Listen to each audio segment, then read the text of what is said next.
Among the pantheon of ancient European gods, few deities capture the primal power of the storm as vividly as Pyerun.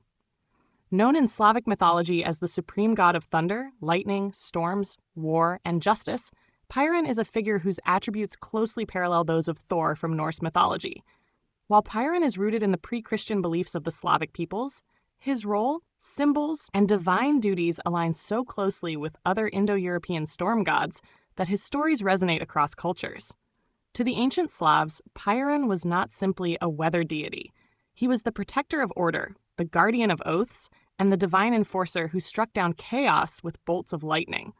The name Pyerun derives from the Proto-Indo-European word perkwunos, meaning striker or oak god, tying him directly to the force of the storm and the sacred oak tree, a recurring symbol in many ancient religions.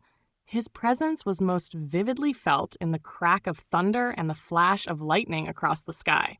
These were not natural phenomena to the Slavs. They were signs that Pyerun was at work, defending the world from the forces of evil and disorder. The oak tree, often split by lightning, was his sacred emblem, just as it was for Thor in Norse tradition and Zeus in Greek mythology. Pyerun's mythology centers on his eternal struggle with Veles, the Slavic god of the underworld, cattle, and trickery. Veles would often steal cattle or disrupt the cosmic order, prompting Pyerun to pursue him across the earth and skies. Their battles played out as storms, with lightning strikes representing Pyerun's blows and thunder the sound of his chariot wheels. In Norse mythology, this same dynamic exists in Thor's constant fights against the giants and the world serpent Jormungandr, both embodiments of chaos and destruction. The parallel is striking.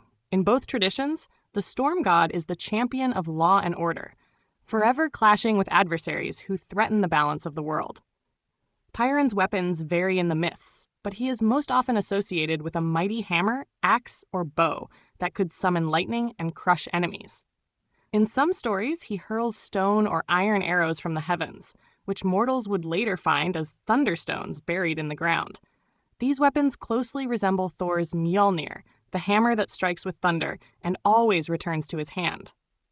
Both gods are also depicted as fierce warriors with immense physical strength, adorned with a long beard, wearing armor, and traveling in a chariot drawn by powerful steeds.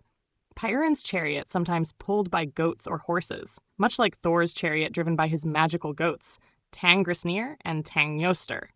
Beyond his martial role, Pyerun was also a fertility god, responsible for bringing rain to nourish crops. In agrarian Slavic societies, rain was both a blessing and a threat. It could ensure a bountiful harvest or destroy it if too violent.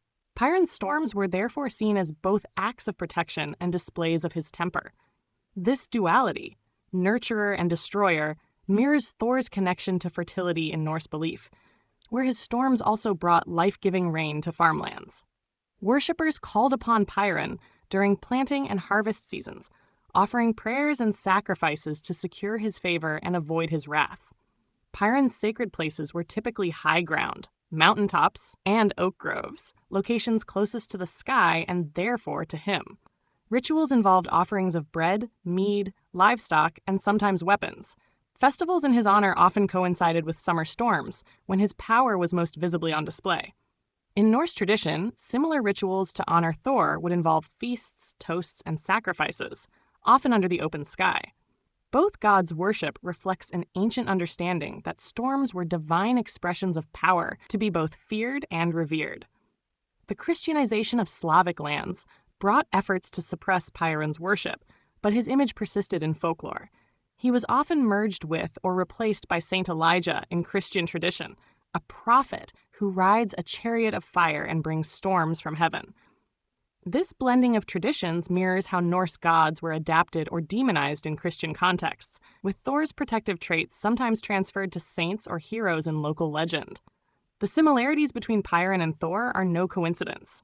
Both gods descend from a shared Indo-European archetype of the storm-bringing warrior god who defends the world from chaos. This archetype appears in numerous cultures: Indra in Hindu mythology, Perkunas in Baltic tradition, Zeus in Greek myth, and Jupiter in Roman belief. All wield the thunderbolt, or its symbolic equivalent, ride the storm, and guard the order of the cosmos. The shared features between Pyerun and Thor highlight the deep cultural connections that existed among ancient European and Indo-European peoples, carried through centuries of oral storytelling. In modern times, Pyerun has seen a revival in interest among historians, neo-pagans, and cultural enthusiasts seeking to reconnect with Slavic heritage. He appears in literature, artwork, music, and even contemporary pagan rituals as a symbol of strength, protection, and natural balance. Just as Thor has been revived in popular culture through books, films, and television, Pyerun's image is returning as a cultural icon, representing the might of the storm and the resilience of ancient traditions. Pyerun's mythology is a reminder of the universal human awe for the storm, its ability to both sustain and destroy, and the timeless figure of the divine protector who stands against the forces that would unravel the world. Whether called Pyerun, Thor, Indra, or Zeus, this archetype endures as a testament to humanity's enduring relationship with nature's most powerful forces. Through Pyerun's story, we not only glimpse the beliefs of the ancient Slavs, but also see the threads that bind him to the wider tapestry of Norse and Indo-European myth, where the thunder god forever rides the storm in defense of the cosmic order.